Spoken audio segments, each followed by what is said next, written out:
പ്രിയപ്പെട്ട സുഹൃത്തുക്കളെ,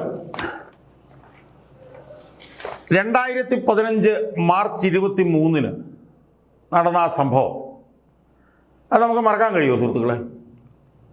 അന്ന് എനിക്ക് തോന്നുന്നു UDF KM മാണി ബജറ്റ് അവതരിപ്പിച്ചുകൊണ്ടിരുന്ന സമയത്ത് നിയമസഭയ്ക്കകത്ത് നടന്ന ആ പൊറാട്ട് നാടകം, അത് നടന്നിട്ടിപ്പം 11 വർഷങ്ങൾ കഴിഞ്ഞെങ്കിലും നമുക്കത് മറക്കാൻ കഴിയും, ഒരിക്കലും മറക്കാൻ കഴിയില്ല.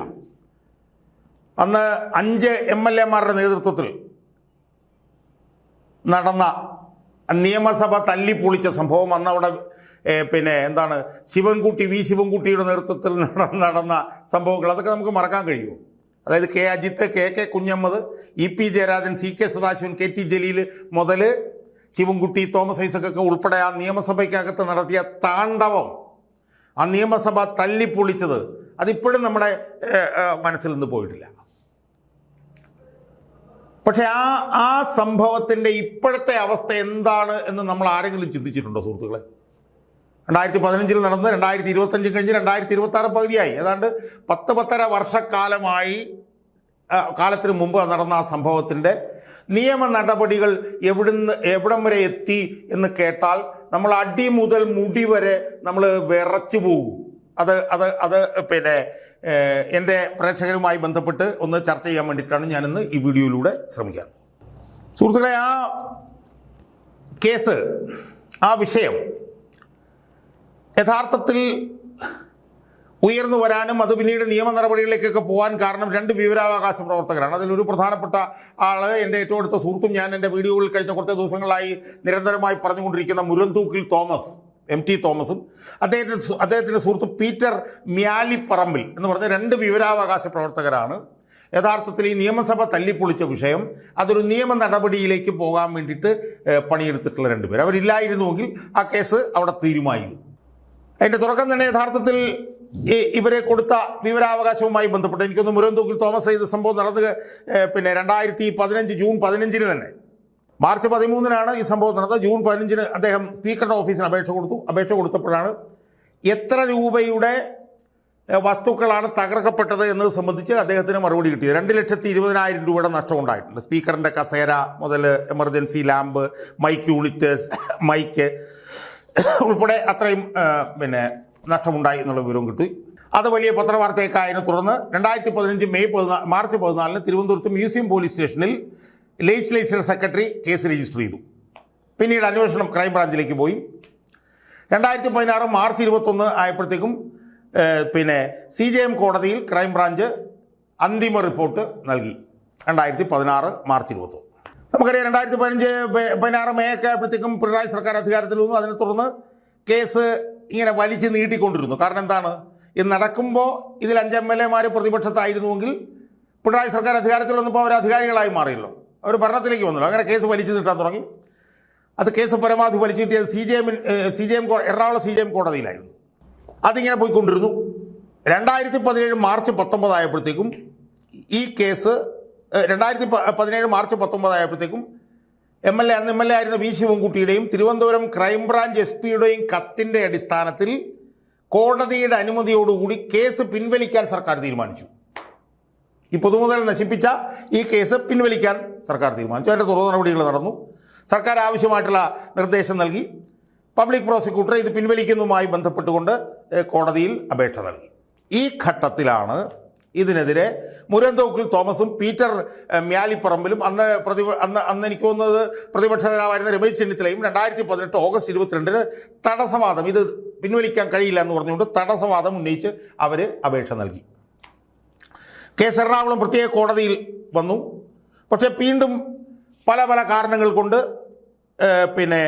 കേസ് നീണ്ടുകൊണ്ടിരുന്നു. ഇതിനിടയിൽ സുപ്രീം കോടതിയുടെ നിർദ്ദേശപ്രകാരം തിരുവനന്തപുരം ചീഫ് ജുഡീഷ്യൽ മജിസ്ട്രേറ്റ് കോടതിയിലേക്ക് കേസ് മാറ്റി. അങ്ങനെ തിരുവനന്തപുരം ചീഫ് ജുഡീഷ്യൽ മജിസ്ട്രേറ്റ് കോടതിയിലേക്ക് കേസ് വന്നു. കേസ് വീണ്ടും അവിടെ ഏതാണ്ട് ഒരു 10-20 തവണ മാറ്റി. ആ മാറ്റിയതിനെ തുടർന്ന് മുരന്തൂക്കിൽ തോമസും പീറ്റർ മ്യാലിപ്പറമ്പിലും ഹൈക്കോടതിയെ സമീപിച്ചു.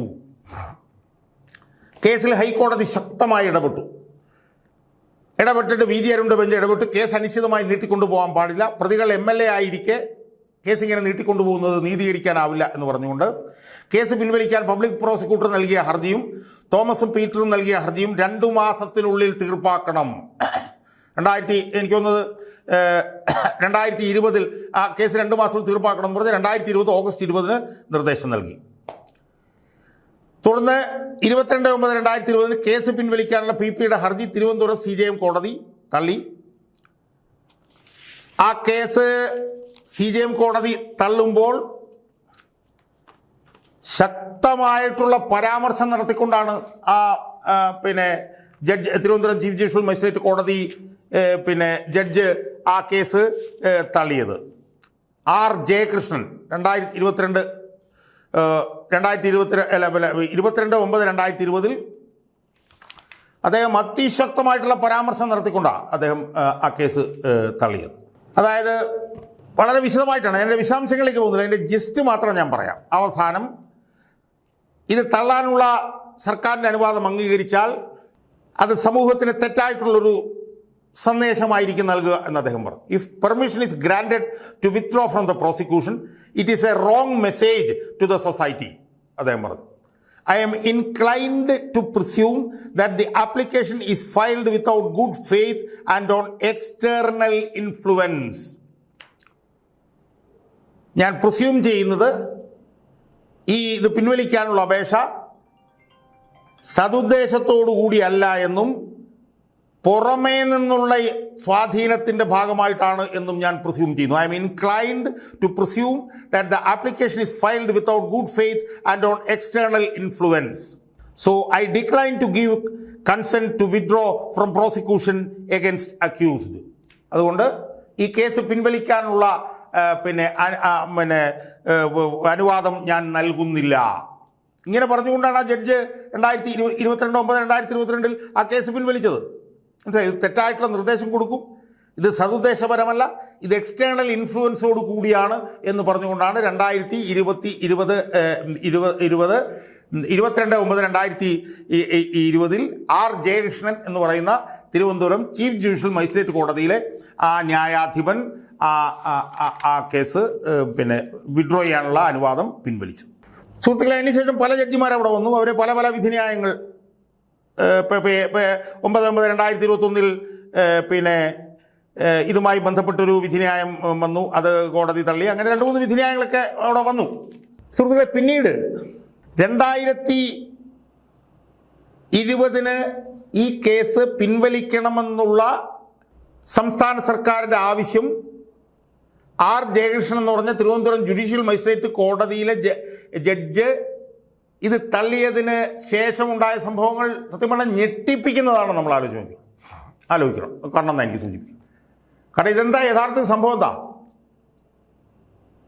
നമ്മുടെ കാര്യങ്ങൾ സംരക്ഷിക്കാൻ വേണ്ടി നമ്മൾ വിജയിപ്പിച്ച് നിയമസഭയിലേക്ക് വിടുന്ന നമ്മുടെ ജനപ്രതിനിധികൾ ആ നിയമസഭ എന്ന് പറഞ്ഞ ആ സാങ്ക്ടം സാങ്ക്ടോറത്തിൽ ചെന്ന് 2,20,000 രൂപയുടെ പൊതുമുതൽ വളരെ നീചമായി നശിപ്പിച്ചതുമായി ബന്ധപ്പെട്ട കേസിൽ 2 മാസത്തിനുള്ളിൽ കേസ് തീർപ്പാക്കണമെന്നുള്ള ഹൈക്കോടതിയുടെ ആവശ്യപ്രകാരം ഈ കേസ് പിന്നീട് സുപ്രീം കോടതി പോയി. സുപ്രീം കോടതിയും ഇത് ഡിസ്മിസ് ചെയ്യാൻ പറ്റില്ല എന്ന് പറഞ്ഞാൽ തിരിച്ചു വന്നതാണ്.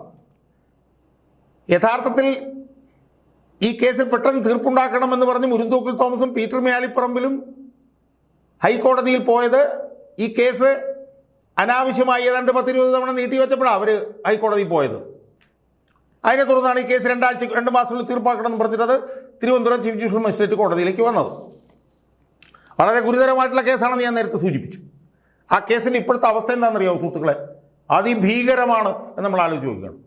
ഹൈക്കോടതിയും സുപ്രീം കോടതിയും ഒക്കെ വിചാരണ നടത്തണം, 2 മാസത്തിൽ വിചാരണ തീർക്കണം എന്ന് പറഞ്ഞ് തിരുവനന്തപുരം ചീഫ് ജുഡീഷ്യൽ മജിസ്ട്രേറ്റ് കോടതിയിലേക്ക് വിട്ട ഈ കേസ്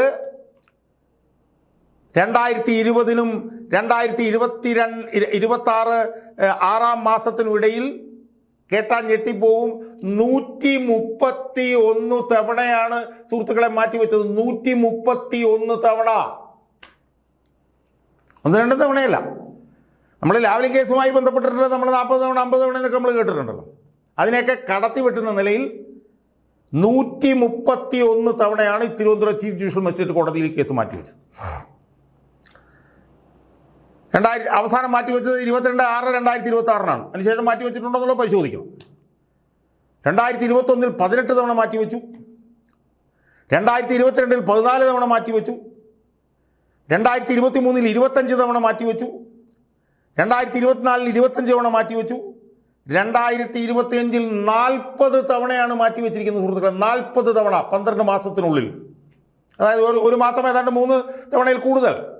2026 ഇതുവരെ 9 തവണ മാറ്റിവെച്ചു.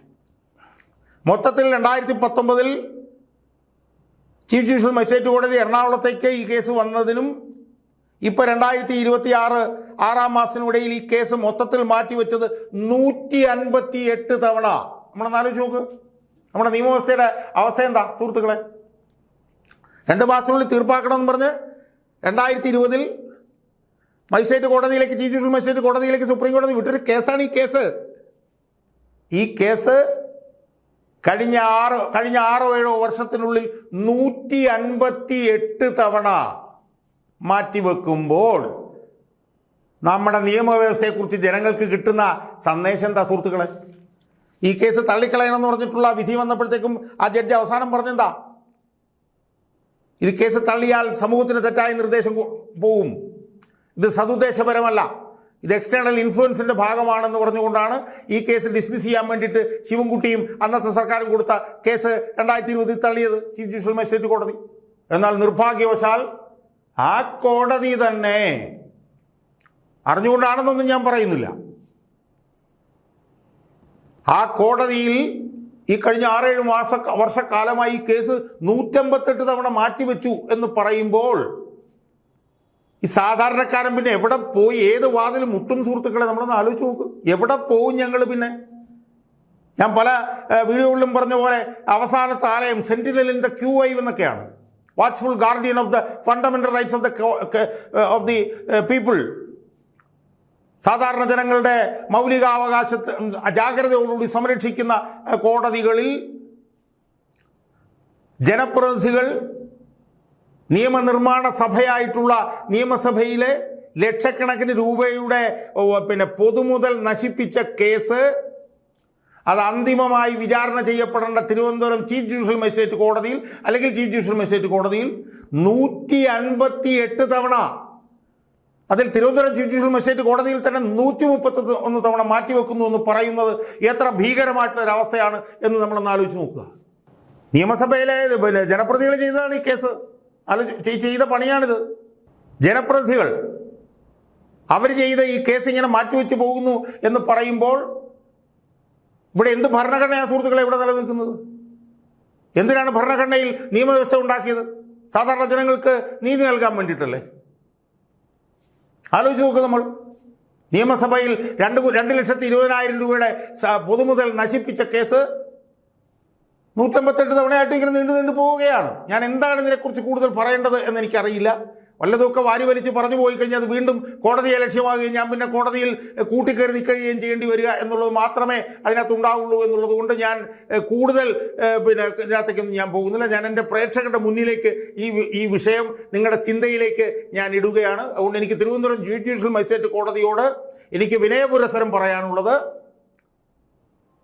ഈ കേസ് ഇനിയെങ്കിലും സമയബന്ധിതമായി തീർക്കാൻ ഉള്ള കനിവുണ്ടാവണം ഈ തിരുവനന്തപുരം ചീഫ് ജുഡീഷ്യൽ മജിസ്ട്രേറ്റ് കോടതിക്കെന്നാണ്.